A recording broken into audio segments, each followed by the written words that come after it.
నమస్తే. నా పేరు Hema. Welcome to wild wolf channel. ముందుగా ఛానల్‌లో చూసిన వాళ్ళందరూ ఛానల్ సబ్స్క్రైబ్ చేసుకోకపోతే ఛానల్ సబ్స్క్రైబ్ చేసుకొని, పక్కనే ఉన్న బెల్ ఐకాన్‌ని యాక్టివేట్ చేసుకోండి. మీకు ఎప్పటికప్పుడు మేము చేసే వీడియోస్ అన్నీ కూడా నోటిఫికేషన్ వస్తాయి. అండ్ ఈరోజైతే మన స్టూడియోలో గెస్ట్ న్యూమరాలజిస్ట్ శ్రవంతి గారు ఉన్నారు. నమస్తే అండి. నమస్తే అమ్మా. నిన్న జరిగిన ఇష్యూ చిలుకూరులో అర్చకుల పైన అలా జరగటం ఎలా అనిపించింది? చాలా బాధాకరమైన విషయము. అలాంటి అర్చకులకే అంటే వార్నింగ్ ఇచ్చే స్థాయిలో దుండగులు ఉన్నారు అని అంటే సామాన్య ప్రజానికం పరిస్థితి ఏమిటి అనేది చాలా భయం గొల్పేదిగా ఉంది అసలు. అంటే రేపు పొద్దున ఎవరింటికి వెళ్తారో, ఇంకా ఏమని ఇలా సృష్టిస్తూ ఉంటారో, వాళ్ళ మాటలు వింటూ ఉంటే కనుక చాలా పెద్ద నెట్వర్క్ ఉన్నట్టుగా మాట్లాడడము. పైగా చాలా శోచనీయమైన విషయం ఏంటి అని అంటే, ఇక్ష్వాకు వంశీకులుగా చెప్పుకుంటూ రామరాజ్యం అనే పేరుతో తిరగడం అనేది అసలు డైజెస్ట్ చేసుకోలేకపోయాం. చాలా ఆందోళనగా అనిపించింది. అంటే చాలామంది యూట్యూబ్లో మనం వింటుంటే ఇది సనాతన ధర్మానికి అవమానం జరిగింది, సనాతన ధర్మం నమ్మే వాళ్ళని ఇట్లా చేశారు అని. చేసింది కూడా హిందువులే కదా. మీరు సనాతన ధర్మానికి సపోర్ట్ చేస్తున్నారా, హిందువులకి సపోర్ట్ చేస్తున్నారా, లేదా వేరే వాళ్ళకి వ్యతిరేకమా? అంటే దేని గురించి మీరు సపోర్ట్ చేస్తున్నారు ఇప్పుడు అన్యాయం జరిగింది అని? ఇప్పుడు సనాతన ధర్మం మీద ఏదైనా యుద్ధం జరిగేటప్పుడు కానివ్వండి, లేకపోతే సనాతన ధర్మాన్ని ఏదైనా పాడు చేయాలి అని అనుకున్నప్పుడు జనరల్గా ఏమనుకుంటాం మనం, ఇతర మతాల వాళ్ళు ఎవరైనా సరే వచ్చి ఇలా నిందలు వేస్తూ ఉండడం కానివ్వండి, లేకపోతే ఇది అసలు అంటే మీరు విగ్రహారాధన చేస్తారనో, లేకపోతే మీరు ఇలా పాలు శివుడి మీద పోసి వేస్ట్ చేస్తారని చెప్పడం అనేది కామన్. అది అయితే ఎవరైతే సనాతన ధర్మాన్ని పాటిస్తున్న వాళ్ళే సనాతన ధర్మానికి వ్యతిరేకంగా పనిచేయడానికి పొరిగొల్పడము అనేది ఇది ఒక ప్రీ ప్లాన్డ్గా, అంటే హిందువులే హిందూ ధర్మాన్ని వ్యతిరేకిస్తున్నారు, వాళ్ళకే పడదు అనేది క్రియేట్ చేయాలి అని అనుకోవడము అనేది ఖచ్చితంగా కనిపిస్తుంది అనమాట. అంటే ఎవరో చేశారు అంటారు, ఎవరో కంపల్సరీగా ఎవరో మొత్తానికి ఈ మధ్య కాలంలో హిందూ ధర్మం అనేది చాలా ముందుకు వెళ్తోంది అని మనం చెప్పుకోవచ్చు. అంటే మా కాలేజ్ డేస్ అప్పటికంటే కూడా ఇప్పుడు చాలా ఒక అవేర్నెస్ వచ్చింది. నేను హిందువుని అని ధైర్యంగా గర్వంగా చెప్పుకునే రోజులు వచ్చాయి. దాన్ని ఎలా అయినా సరే స్టాప్ చేయాలి, దాన్ని ఎదగకుండా చేయాలి, మనుషుల మనసుల్లో భయాందోళనలు పురిగొల్పాలి అని అనుకొని ఎవరో ప్రీ ప్లాన్డ్గానే చేశారు అనేది ఖచ్చితంగా కనిపిస్తోంది. దీని వెనకాల పెద్ద హస్తం ఉండవచ్చు అనేది నా డౌట్ అనమాట. అంటే మీకు ఎందుకు అలా అనుకుంటున్నారు, ఇంకొకళ్ళు చేశారు అని అనేది? ఎందుకంటే మీరు ఇప్పుడు వేరే ఒక మతం వాళ్ళు దీంట్లో ఇన్వాల్వ్ అయ్యారు అని అంటున్నారా? లేకపోతే ఉండొచ్చు, there is a benefit of doubt. ఉండకూడదని ఏం లేదు కదా. అంటే ఇప్పుడు ఏ రకంగా చెప్తారు మీరు? అక్కడ ప్రూఫ్ ఏం లేదు, ప్రూఫ్ లేదు, అందుకే బెనిఫిట్ ఆఫ్ డౌట్ అన్నారు. ఇప్పుడు ఏంటంటే ఒక మతం, ఇప్పుడు హిందూ ధర్మాన్ని ఖచ్చితంగా పాటించే వాళ్ళు కానివ్వండి, దాన్ని నమ్మిన వాళ్ళు కానివ్వండి, ఎవరూ కూడా పౌరోహిత్యం చేసే వాళ్ళని, ఇలా ప్రధాన అర్చకులని అసలు తెల్లారు లేస్తే ఆయన గుడి దగ్గరే ఉంటారు. పోనీ ఆయన ఏమైనా ఆశిస్తారా, ఏమైనా జీతం తీసుకుంటున్నారా అంటే ఏమీ లేదు, అది సేవ మాత్రమే. అవునా కాదా? అసలు చిలుకూరు గుడికి వెళ్ళి ఆయనను చూడడము అని అంటేనే భగవంతుడు ఎంతో, భగవంతుడి సేవకుడు కూడా అంతే హిందూ ధర్మంలో. అర్థమైందా? కాబట్టి అలాంటి ఆయనని భయాందోళనలు గురిపెలికే విధంగా, అలాగే ఆయనను అవమానించడం, నీచంగా మాట్లాడడము చేశారు అంటే ఖచ్చితంగా హిందూ ధర్మం పాటించే వాళ్ళు ఎవరు కూడా అలా చేయరు. అసలు హిందూ ధర్మం అనేది ఏంటి అని తెలుసుంటే కనుక ఒక మనిషిని గట్టిగా మాట్లాడకూడదు, బాధ పెట్టకూడదు, మనసుని బాధ పెట్టకూడదు. అంటే ప్రతి మనిషిలోనూ దైవాన్ని చూసే తత్వం హిందూ ధర్మం పాటించే వాళ్ళకి, సనాతన ధర్మం తెలిసిన వాళ్ళందరికీ కూడా తెలిసి ఉండాలన్నమాట. అంటే మీరు చెప్పేది ఏంటంటే హిందువులు మాత్రమే గొప్ప మతం, మిగిలిన మతాలన్నీ కూడా తక్కువ అని? గొప్ప మతం అని నేను చెప్పను, హిందూ మతం జీవన విధానం. ఇప్పుడు మతము అనేది ఇది కాదు, ఇది హిందూ ధర్మం. ఈ ధర్మం సనాతన ధర్మం జీవన విధానం. ఇది ఏ మతం వాళ్ళైనా పాటించవచ్చు నిరభ్యంతరంగా. అర్థమైందా? మంచిని ఎవరైనా తీసుకోవచ్చు, మంచిది ఎవరైనా తీసుకోవచ్చు. ఇప్పుడు మీరు వేరే మతాలకు ఏమైనా వెళ్ళారనుకోండి, మీరు ఇలానే ఉండు, నువ్వు ఇలానే చెయ్యి, నువ్వు ఇలానే పాటించాలి, ప్రసాదాలు తినకూడదు, అవునా కాదా? అలాంటివి హిందూ ధర్మంలో లేవు. అలాంటివి ఏం లేవు. Um, you can follow, anyone can follow it um, ఈజీగా. ఉమ్, అర్థమైందా? సనాతన ధర్మం అనేది ఏంటి అంటే ఒక జీవన విధానం, ఉమ్, అది మతం కిందకి ఎప్పుడు కూడా చూడబడలేదు. ఉమ్, కాబట్టి ఇందులో ఎవరు కూడా హర్షించరు. ఇప్పుడు వీళ్ళు ఎవరైనా వచ్చిన వాళ్ళు నిజంగానే హిందువులైనా కూడా ఉమ్, అయ్యో మన ధర్మం వాళ్ళు కదా అని మనం వాళ్ళని వెనకేసుకురాము. ఉమ్, అర్థమైందా? ఉమ్, తప్పు చేసినప్పుడు అది హైందవులైనా సరే ఉమ్, తప్పుని తప్పుగానే చూస్తాము. ఇప్పుడు వీళ్ళు చేసిన వాళ్ళు ఇక్ష్వాకు వంశీకులైనా ఇక్ష్వాకు వంశీకులుగా అంటే ఇక్ష్వాకు వంశీకులము మేము మళ్ళీ అందులో మేము పక్కన యాడ్ కూడా చేస్తున్నారు ఇంకా. ఉమ్, ఓకే, ఉమ్, అలా ఏమైనా కానివ్వండి, వాళ్ళు ఎట్లాంటి వాళ్ళైనా కానివ్వండి, ఒక అర్చకుడిని ఇట్లా అందులో ఒక వెంకటేశ్వర స్వామి వారి గుడిని అక్కడ ఉంది అని కూడా తెలియదు నిజంగా చెప్పాలి అంటే. నేను స్టార్టింగ్ చిన్నప్పుడు నేను కాలేజ్ డేస్ అప్పుడే స్టార్ట్ అవుతున్నాయి నాకు. అప్పుడు మా అమ్మగారు తీసుకెళ్ళారు చిలుకూరు బాలాజీ టెంపుల్ ఒకసారి చూసొద్దాము అని చెప్పి తీసుకొని వెళ్ళారు మా అమ్మగారు. 6 7 ఉన్నాం అంతే. అప్పుడు ఏముందండి గుడికి ఆదాయం ఏమీ లేదు అసలు గుడికి, తెలుసా? ఆయన చాలా ప్రేమగా కూర్చోపెట్టి అందరికీ భోజనం అంటే భోజనంలాగా పెట్టారు, ప్రసాదం కట్పొంగల్ చేశారు, నాకు ఇంకా గుర్తు. పెట్టారన్నమాట. వద్దండి అని అంటే అయ్యో ఎంతో దూరం నుంచి వచ్చారు, ఆకలేస్తుంది తినండి అని చెప్పి ఎంతో ప్రేమగా పెట్టారు. అప్పుడు అంతా ఎక్స్ప్లెయిన్ చేశారు. మీరు లోపల గుడి దగ్గరికి వెళ్తే ఇట్లా చిన్న గోపురం లాగా ఉండి ఒక మామూలు ఫ్లోరింగ్ కంటే కూడా ఒక ఎత్తులాగా కట్టి ఉంటుందన్నమాట. దాని మీద పూల టైల్స్ ఉంటాయి. అవి చూపించేది భానుమతి గారు, యాక్ట్రెస్ భానుమతి గారు ఉన్నారు కదా పెద్ద ఆవిడ ఒకప్పుడు వచ్చారట గుడికి. వచ్చి ఇట్లా అవునా అని చెప్పి ఆవిడ అంతా ఈ టైల్స్ అవన్నీ భానుమతి గారి వేయించారమ్మా అని చెప్పి ఆవిడ ఏదో చాలా పెద్ద పని అనుకున్నారు. ఈ వెంకటేశ్వర స్వామి దండం పెట్టుకోగానే ఆ పని అయింది, ఆవిడ ప్రేమగా వచ్చి ఇక్కడ టైల్స్ వేయించారని కూడా చెప్పారనమాట. కాబట్టి అట్లా నిస్వార్థ సేవ చేస్తున్న వాళ్ళని ఇంత నీచంగా ఆయనను అఘోరపరచడం, ఆయనను వాళ్ళ పిల్లాడిని కొట్టడం, వాళ్ళ అబ్బాయిని కొట్టడం అనేది చాలా శోచనీయం. అది ఏ ధర్మం చేసినా ఎవరు చేసినా కూడా యాక్సెప్టబుల్ కాదు. అది అయితే కరెక్టే. ఎందుకంటే అది ఎవరికి జరిగినా కూడా నాట్ ఓన్లీ ఆ హిందువా ముస్లిమా క్రిస్టియనా అని కాదు, ఎవరికి జరిగినా కూడా తప్పే. అది ఎవరు చేసినా కూడా తప్పే.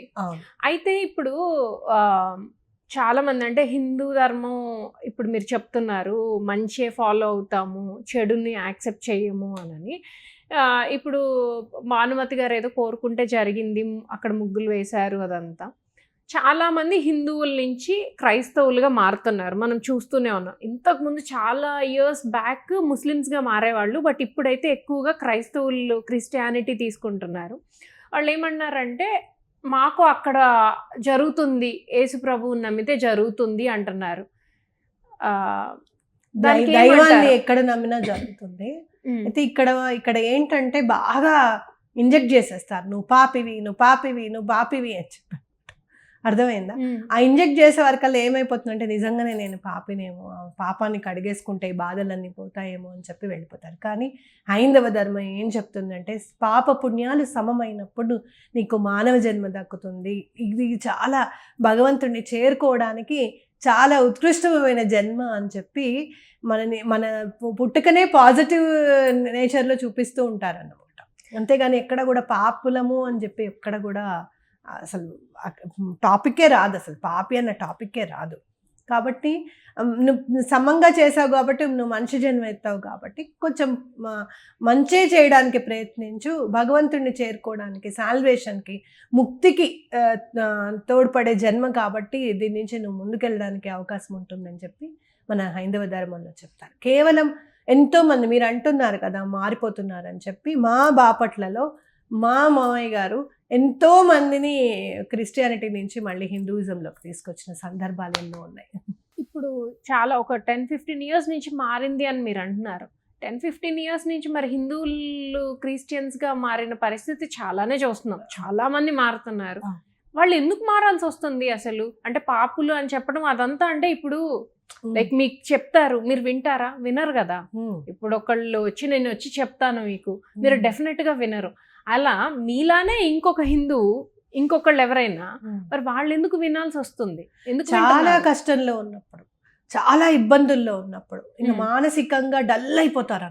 ఇంకా అయిపోయినప్పుడు ఒక రకమైన హిప్నోటిస్ట్ థెరపీ ఉంటుంది చూడండి. Mm. నేను కూడా ఎదుర్కొన్నాను.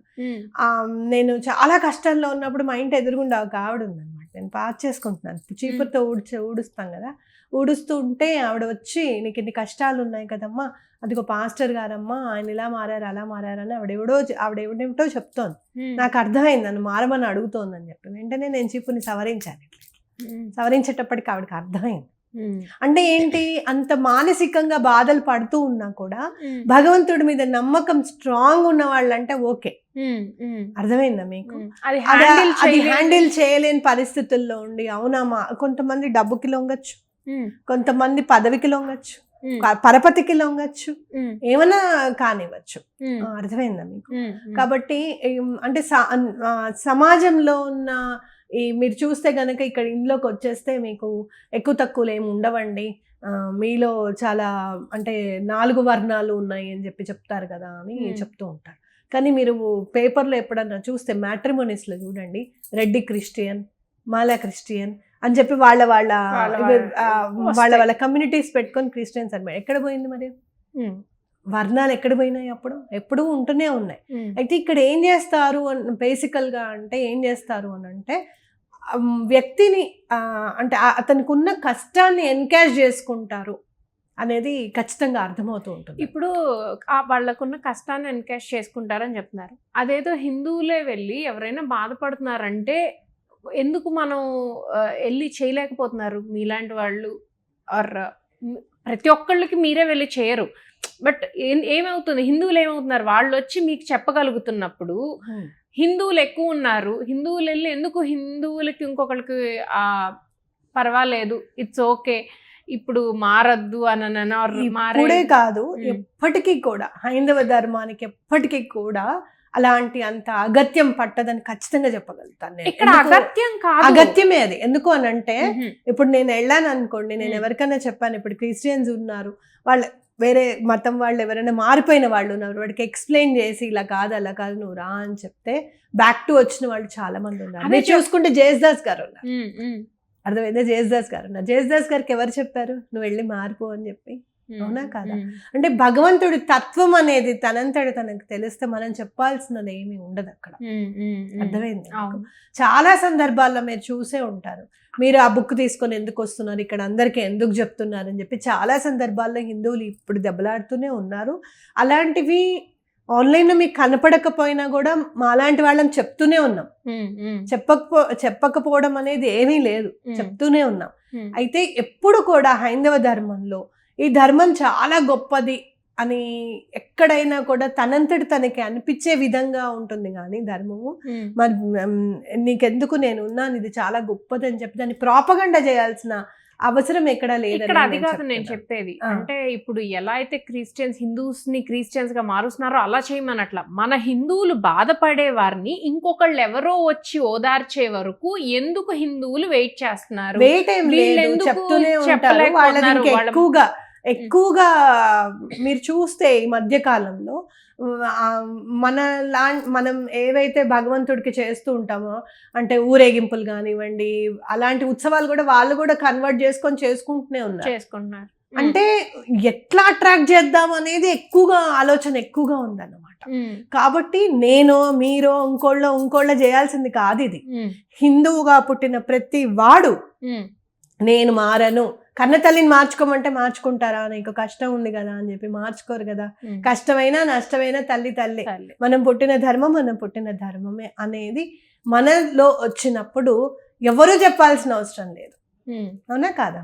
అది ఇప్పుడు హిందువులు ఎక్కువగా ఇబ్బంది పడేది క్యాస్ట్ ఫీలింగ్. అసలు ఈ క్యాస్ట్ సిస్టమ్ అనేది పోతే హిందువులు ఇంకొక రిలీజియన్ కి మారే అవకాశం లేకుండా అంటే కొంతవరకు తగ్గుతుంది అని మీరేమన్నా అనిపిస్తుంది? ఇప్పటికే అసలు చాలా తక్కువ నిజంగా చెప్పాలి అని అంటే.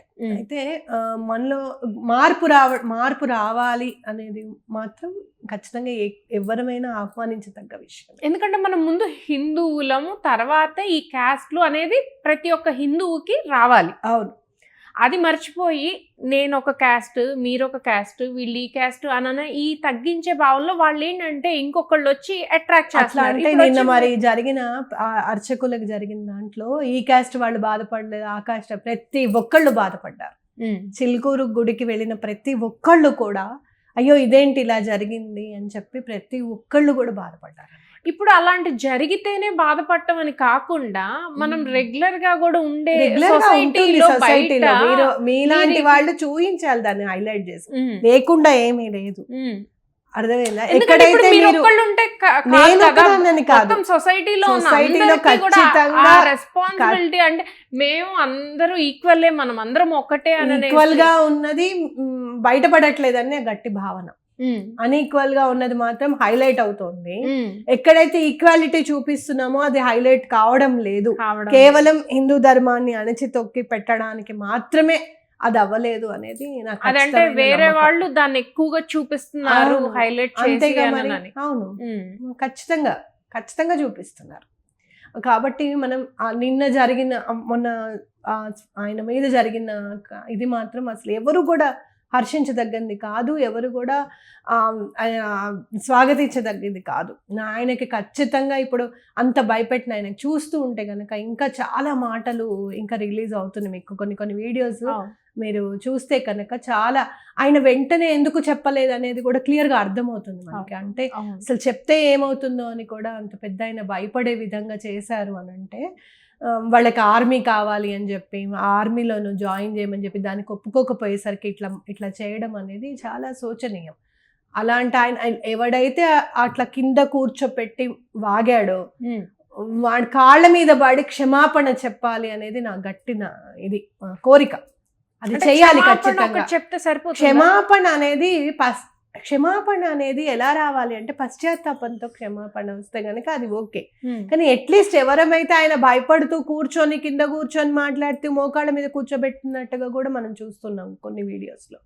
అవి కనీసం వాటి కోసం అని అలా చేసిన తప్పు అని చెప్పి ఒక్క వీడియోని రిలీజ్ చేయగలిగితే బాగుండు కదా అని నాకు అనిపిస్తుంది అనమాట. వాడి చేత క్షమాపణ ఎలా చెప్పించాలి అనే దాని మీదనే మొత్తం ఆలోచన అంతా ఉంది. అంటే హైందవులు అందరం కలిసి ఒక డిపార్ట్మెంట్కి వెళ్ళి మీరు ఇలా చెయ్యండి, సారీ చెప్పించండి ఆయనకి, పెద్ద ఆయనకి అని చెప్పాలి, వాళ్ళకి ఒక లెటర్ అన్నా ఇవ్వాలి అనేది నాకు ఆలోచనగా ఉందన్నమాట. ఇలా మీలాగా చాలా మంది అంటే మనం వీడియోలో చూడగలుగుతున్నాం కానీ దాదాపుగా అసలు ఇంతవరకు చిలుకూరు టెంపుల్కి రాని వాళ్ళు కూడా చాలా మంది ఉంటారు. వరల్డ్ వైడ్ గా హిందువులు ఎవరైతే ఉన్నారో అందరూ కూడా ఫీల్ అవుతున్నారు. ఇక్కడ ఇర్రెస్పెక్టివ్ ఆఫ్ కాస్ట్ ఓకే, మన ధర్మానికి చిలుకూరు గుడికి ఒక ప్రత్యేకత ఉందండి. హుండీ ఉండదు అస్సలు అక్కడ. అసలు హుండీ ఉండదు. ఇప్పుడు గమనించలే చాలా సార్లు అస్సలు హుండీనే ఉండదు. డబ్బులు అన్న మాటే లేదు అక్కడ అసలు.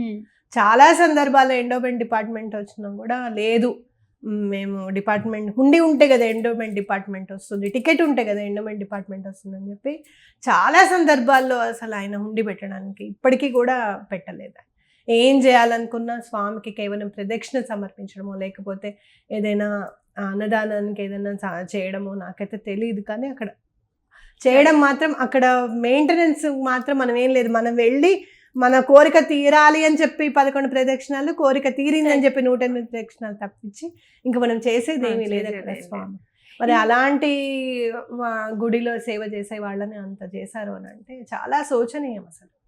మీరు ఇందాక ఒక మాట అన్నారు, అంటే అది జరిగి ఉండొచ్చు అనని, ఇది ఎవరో చేసి ఉండొచ్చు, వేరే రిలీజియన్ వాళ్ళైనా చేసి ఉండొచ్చేమో అనని. ఇప్పుడు ఇంత పెద్ద విషయము మన మీడియా మొత్తం ఏ ఒక్కటి వదిలిపెట్టకుండా యూట్యూబ్, శాటిలైట్ ఛానల్స్, ఏ ఛానల్ పట్టుకున్నా మీరు గత 24 గంటలుగా అదే న్యూస్ చూస్తున్నాం. ప్రతి ఒక్కళ్ళు, నాట్ ఓన్లీ హిందూ, క్రిస్టియన్ కావచ్చు, ముస్లిం కావచ్చు, అందరూ చూస్తున్నారు ఆ న్యూస్. పెద్ద వైరల్ అయిపోయింది, ఎందుకు జరిగిందో తప్ప. మరి ఎవరో హస్తం ఉన్నప్పుడు వాళ్ళు భయపడరా? అంటే ఇట్లాంటి పని చేసేటప్పుడు రేపు అందరూ చూస్తారు, పెద్ద శిక్ష పడిద్ది అని వాళ్ళకి భయం ఉంటుంది కదా, వాళ్ళు ఎందుకు చేస్తారు అని మీరు అనుకుంటున్నారు? క్రిమినల్ మైండ్ అది.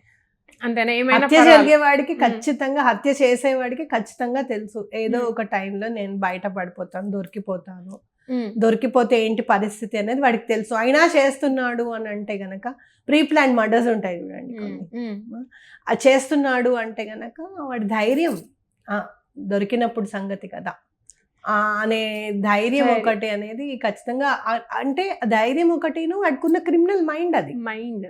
ఈయన కూడా ఖచ్చితంగా క్రిమినల్ బ్యాక్గ్రౌండ్ ఉంది చూస్తే కనుక ఇంతకుముందు కేసులు కూడా ఉన్నాయి అని చెప్పి తెలుస్తూనే ఉంది మనకి. ఆయన వెనకాల ఎవరు లేకపోయినా కూడా ఇప్పుడు చాలా మంది ఇప్పుడు చూస్తున్నాం కదా వేరే వేరే కంట్రీస్ పెట్టుకొని దానికి ఒక సెపరేట్ ఐలాండ్ ని సెపరేట్ కంట్రీగా ప్రకటించుకుంటూ సెపరేట్ డినామినేషన్స్ పెట్టుకుంటున్నారు కదా. అలా ఏమైనా ప్లాన్ చేసుకున్నాడా అని కూడా ఒక డౌటే. ఒక ఆర్మీని క్రియేట్ చేసుకొని అదేమన్నా ప్లాన్ చేసుకున్నాడా అని కూడా డౌట్ గానే కనిపిస్తుంది. ఇప్పుడు మనకి హిందువులతో పాటు సమానంగా ఉండే మతాలు లైక్ క్రిస్టియానిటీ కావచ్చు, తర్వాత ముస్లిమ్స్ కావచ్చు. ఇప్పుడు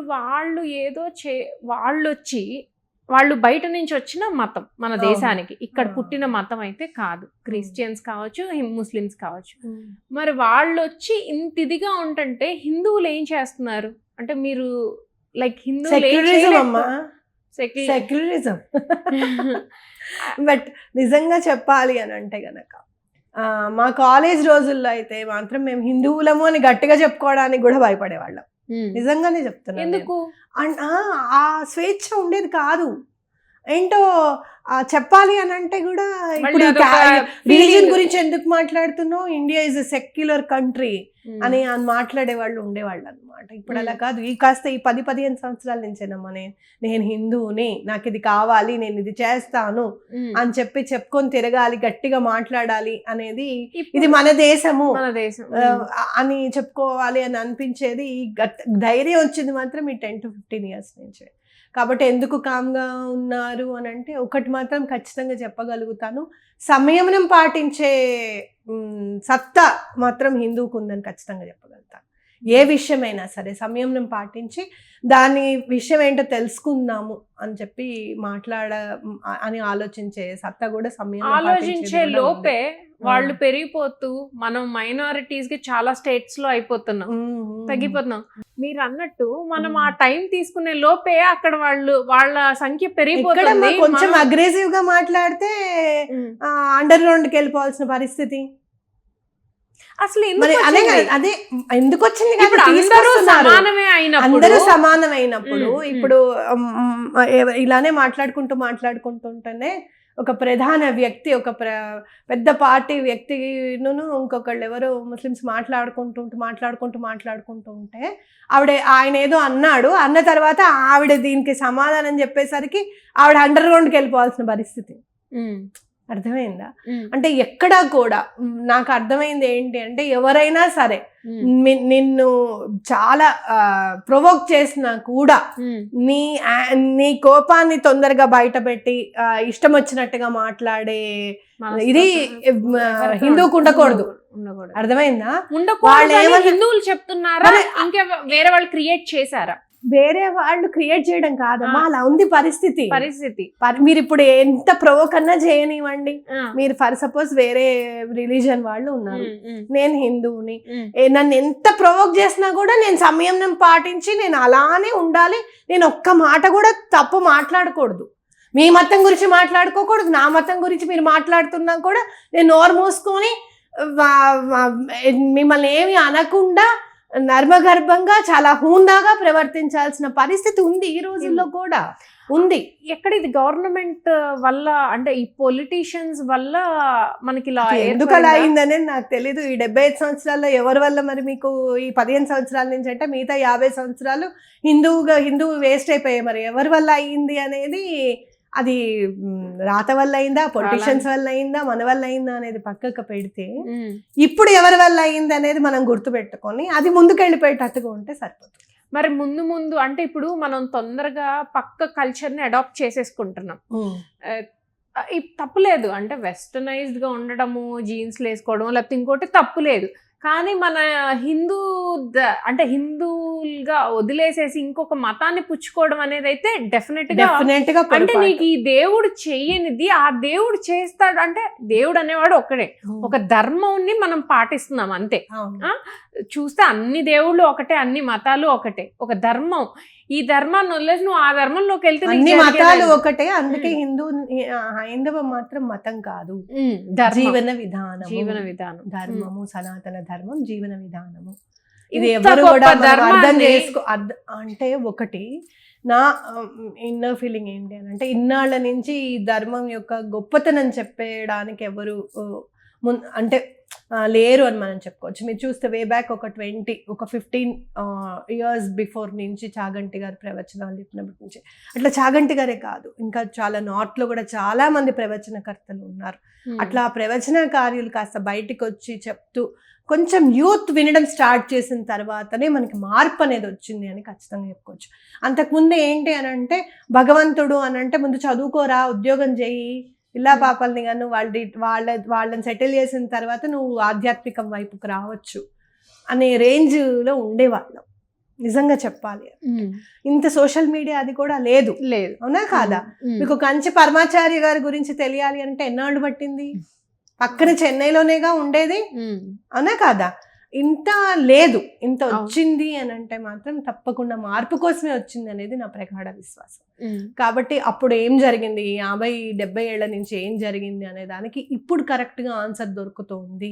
ఇప్పుడు యూత్ కూడా చాలా ఇంట్రెస్ట్గా, లేదు మనం ఈ పూజ చేసుకుందాం, ఈ దీపం పెట్టుకుందాం, ఈ భగవంతుడికి ఇది చేద్దాం, ఇది చేస్తే బాగుంటుంది అనే దాంట్లోకి చాలా మంది మదులుతున్నారు. కాబట్టి ఇప్పుడు మంచి రోజులే వస్తాయి. అలా మత మార్పు చెందేవి తగ్గిపోతున్నాయి అని చెప్పుకోవచ్చు. చాలా మాత్రం తగ్గాయి, ఇంకా కూడా తగ్గాల్సిన రేంజ్ చాలా ఉంది. ఒక 20% తగ్గిందేమో, ఇంకా కొంచెం తగ్గే పరిస్థితులు వస్తాయి అని మాత్రం నేను ఖచ్చితంగా చెప్పగలుగుతాను. ఇప్పుడు వాళ్ళకి ఆదివారం ప్రేయర్ చేయాలి, లేదంటే రోజుకి ఇన్నిసార్లు నమాజ్ చేయాలి, ఇలా ఉంటాయి వాళ్ళకి. మనకు అసలు ఏం ఉండదు ఏంటండి, లైక్ ఒకవేళ సరే లేదు, ఎవరైనా ఒకళ్ళు ఇనిషియేషన్ తీసుకొని ఇలా చేస్తే బాగుంటుందని ఒకళ్ళు గైడ్ చేస్తే ఇప్పటి నుంచి కొంతవరకు అన్న మార్పు వస్తుంది. సనాతన ధర్మంలో ఇంకోటి ఏంటో తెలుసా, వెసులుబాటు, నీకేం నచ్చుతుంది నువ్వు చేయొచ్చు భగవంతుడి విషయంలో. అర్థమైందా? నాకు సూర్యుడికి అర్ఘ్యం వేయడం ఇష్టం అనుకో, నేను సూర్యుడికి అర్ఘ్యం ఇచ్చుకోవచ్చు. నాకు చంద్రుడికి కూడా అర్ఘ్యం వేయడం ఇష్టం అనుకో, చంద్రుడికి కూడా ఇవ్వచ్చు. అదే మా అమ్మాయికి ఏదైనా చెప్పాను, అమ్మ నాకు అలా కాదు, నాకు నా అర్ఘ్యం ఇచ్చేదానికంటే నాకు శివుడికి అభిషేకం చేస్తే నాకు చాలా ఆనందంగా ఉందమ్మా అని చెప్పింది అనుకో, అది చేసుకోవచ్చు. అంటే మన సోల్ ఉంటుంది కదా, మన ఆత్మ ఒక భగవంతుడికి అనుసంధానమై ఉంటుంది, ఒక్కొక్క అవతారానికి అనుసంధానం. నాకు రాముడు అంటే ఇష్టం కావచ్చు, నీకు కృష్ణుడు అంటే ఇష్టం కావచ్చు. అట్లా మనకు ఒక ఫ్రీడమ్ని ఇచ్చింది, నువ్వు ఇదే చెయ్యి, నువ్వు ఇలానే చెయ్యాలి, అట్లా కాదు. ఓకే, నువ్వు భగవంతుడిని స్మరించు. కేవలం మానసిక పూజలు కూడా ఉన్నాయి తెలుసా, స్వేచ్ఛ ఏ రిలీజన్ ఇవ్వదు నీకు. అర్థమైందా? నువ్వేదో స్కూల్కి వెళ్ళినట్టుగా కాకుండా స్ట్రిక్ట్ గా చేస్తే అది వేరు, కానీ నీ ఇష్టంగా చేస్తే భగవంతుడికి. భక్తి అంటే ఏంటి అసలు చెప్పండి? భక్తి అంటే ప్రేమతో కూడిన భావన, ప్రేమ, భయం అన్నీ కలిసి ఉండేదే భక్తి. అర్థమైందా? అయ్యో ఇది స్వామికి ఇవ్వాలి. మీరు చూస్తే కనుక ఈరోజు లడ్డూ గోపాల్ అని చెప్పి చాలా మంది పూజ చేస్తూ ఉంటారు. వాళ్ళని చూస్తే భలే ముచ్చటేస్తుంది నాకు. చిన్న పిల్లవాడికి చేసినట్టే చేస్తారు. రాత్రిపూట చలిగా ఉందనుకోండి, అప్పటికప్పుడు లేచి స్వెటర్ వేసేస్తారు లడ్డూ గోపాల్కి. వర్షం పడుతుంది అనుకోండి, సడన్గా ఎండాకాలం వర్షం పడుతుంది, పడుకోరు. వాళ్ళు లేచి ముందు కాళ్ళు చేతులు కడుక్కొని లడ్డూ గోపాల్ ఏం చేస్తున్నాడో ఏమిటో, దుప్పటి కప్పుకున్నాడో లేదో, స్వెటర్ వేద్దాం ముందని చెప్పి ఆ లడ్డు గోపాల్ ప్రతిమని నేను అనడానికి కూడా నాకు నోరు రావట్లేదు. ఆ లడ్డు గోపాల్కి చక్కగా స్వెటర్ అది వేసేసి పడుకోబెట్టేసి, కన్నయ్య కదలకు అని చెప్పి, కదులుతాడేమో మళ్ళీ అది జరిగిపోతుందేమో అని అక్కడే సోఫా మీద పడుకునే వాళ్ళు ఎంతోమంది ఉన్నారు. అంటే ఏంటి అని అంటే, నీ భక్తిని నువ్వు ఎలా అయినా చాటుకోవచ్చు, ఎలా అయినా కూడా చూపించవచ్చు. ఇలానే ఉండాలి అనేది మన దాంట్లో. భక్త కన్నప్ప గారు ఏది చూసినా కూడా, మీరు ఏది చూసినా ఇది ఇలా ఉంటుంది. దత్తాత్రేయ తత్వంలోకి వెళ్ళారనుకోండి, అసలు ఇంకా అమేజింగ్ అనమాట, చాలా బాగుంటుంది. అసలు ఆ గురుతత్వం అంటే ఏంటో తెలుసుకోవాలంటే కూడా చాలా ఆనందం అనిపిస్తూ ఉంటుంది అనమాట ప్రతి విషయంలో. ఇప్పుడు కొన్ని విషయాల్లో హిందువుల్ని హేళన చేస్తారు, వీళ్ళు ఆవుల్ని పూజిస్తారు, లేకపోతే చీపిరిని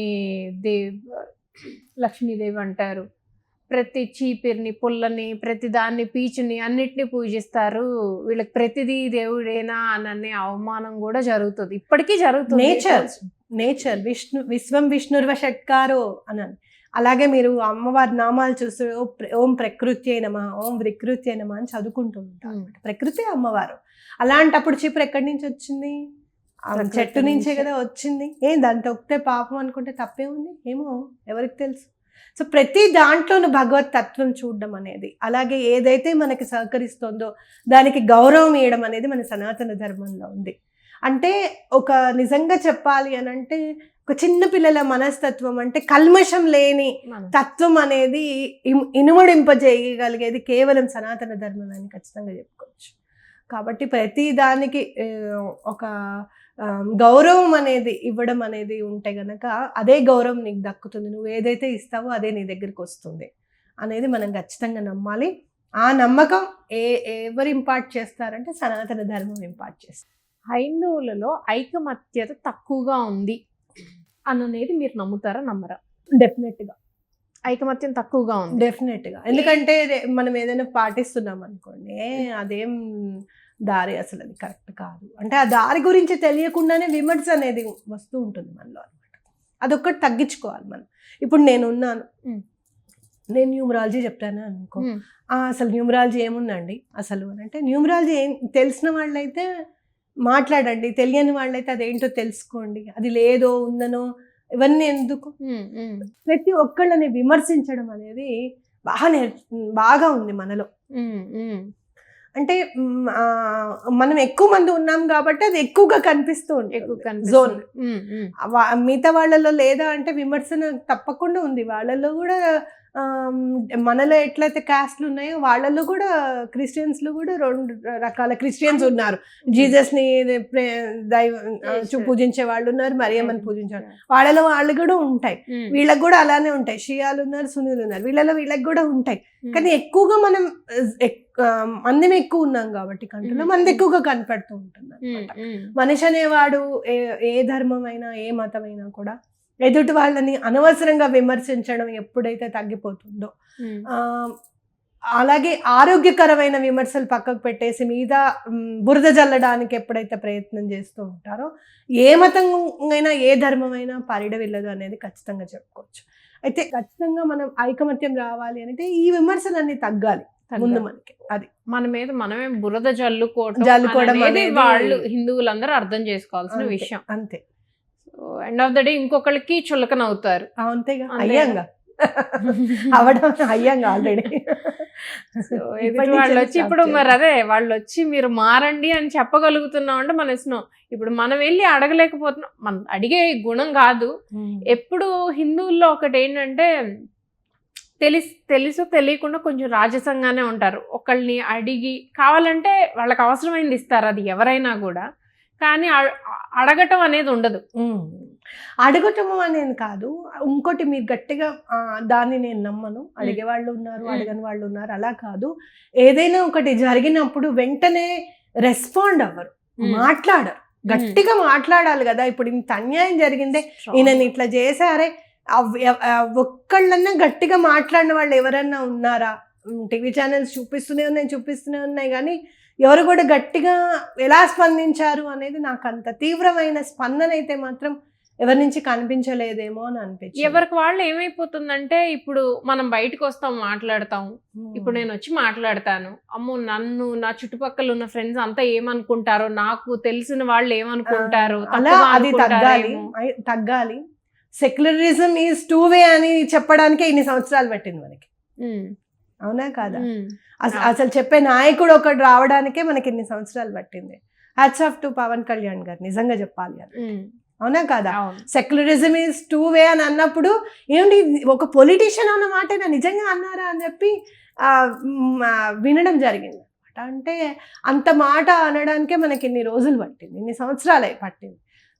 నిజంగా మనం మన మతం మీద గౌరవం, మన హిందూ ధర్మం మీద గౌరవం ఉన్న వాళ్ళము అని అంటే కనుక ఇలాంటివి జరిగినప్పుడు వెంటనే ప్రతిస్పందించాలి. ప్రతి ఒక్కళ్ళు కూడా స్పందించాలి.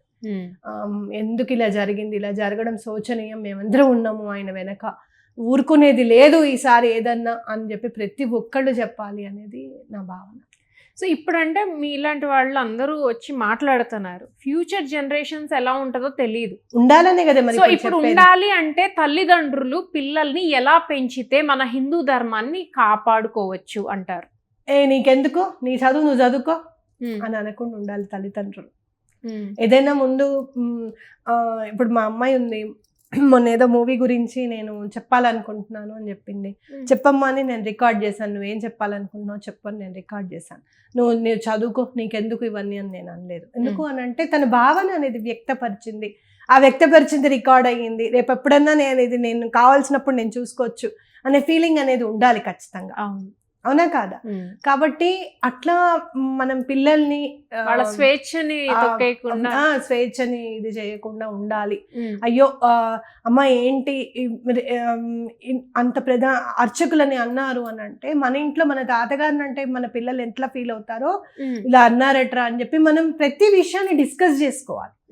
ఏదైతే ఎట్లా పరిడవిల్లుతుంది సనాతన ధర్మము అని అంటే ఇలానే పరిడవిల్లుతుంది. మీ ఇంట్లోనే దీపం పెట్టేసి కొబ్బరికాయ కొట్టేసి ఆ కొబ్బరికాయ మీ నలుగురు ప్రసాదం తింటే కాదది.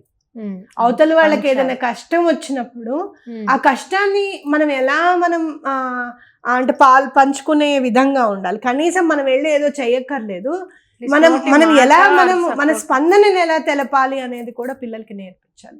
ఊరుకోరా నీకెందుకు అనేది మాత్రం తప్పు.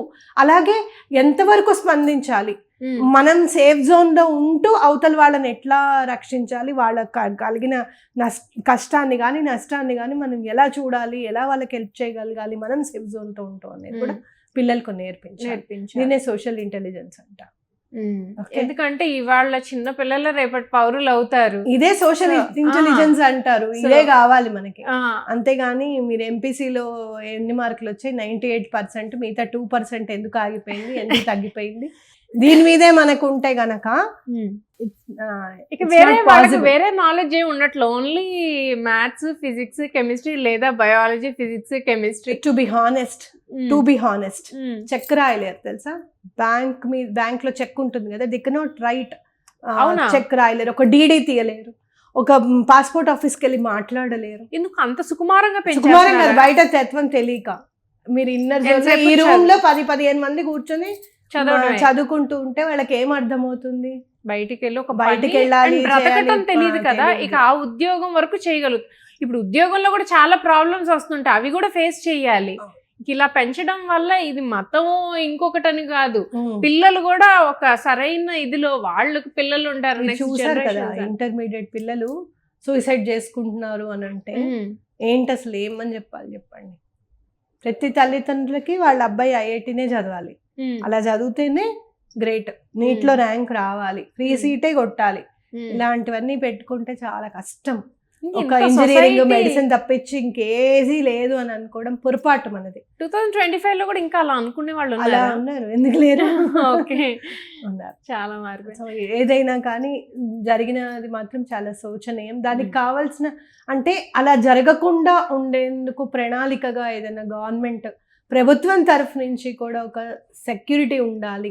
ఇలా అర్చకులని ఎవరినైనా సరే, గుడిలో అర్చకుల్ని గనక మీరు చూస్తే గనక చాలా సందర్భాల్లో ఏడిపించడం కానీ, అవమానపరచడం కానివ్వండి, ఇలా చేసేవాళ్ళు ఉన్నారు. అలాగే ఇప్పుడు భయపెట్టే భయభ్రాంతులకు గురి చేసేవాళ్ళని, ఇలాంటివి ఏమైనా చేస్తే గనక ఊరుకునేది లేదు అనేది ప్రభుత్వం నుంచి కూడా ఏదైనా ఒకటి వస్తే స్ట్రాంగ్ వార్నింగ్ అనేది రావాలి. అలా వచ్చిన జరగకుండా ఉంటుంది, అట్లీస్ట్ అర్చకుల దాకా వెళ్లకుండా ఉంటుంది.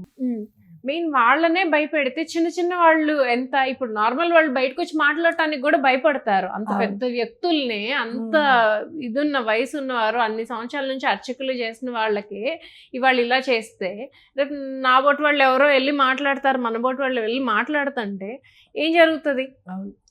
సో ఎక్కడుంది సెక్యూరిటీయే లేదు. మీరు అన్నట్టు తల్లిదండ్రుల నుంచే మనం పిల్లలకి నేర్పించుకుంటూ అక్కడి నుంచే స్టార్ట్ చేయాలి. ప్రభుత్వం కూడా ఒక సరైన నిర్ణయం తీసుకొని ఇది చాలా దారుణమైన సంఘటనగా తీసుకొని దానికి విధి విధానంగా ఎలా చేస్తే బాగుంటుంది అనేది ఖచ్చితమైన ఒక వార్నింగ్ లాంటిది ఇప్పిస్తే గనక బాగుంటుంది. థ్యాంక్ యూ సో మచ్ అండి, చాలా బాగా చెప్పారు. అఫ్ కోర్స్ నేను కొద్దిగా విసిగించినా కూడా ఓర్పుగా అదే చెప్పారుగా, హిందూయిజం లో ఉన్నదే ఓర్పు అని. ఆ తెచ్చుకోవాల్సిందే ఓర్పు, ఉన్నది ఓర్పు కాదు, తెచ్చుకోవాల్సిందే ఓర్పు, పాటించాల్సిందే సంయమనం. సో అది మీకు చాలా ఎక్కువగా ఉందని అనిపించింది. థ్యాంక్ యూ సో మచ్ అండి, చాలా మంచిది. చూసారు కదా, ఇది వాళ్ళ వీడియో.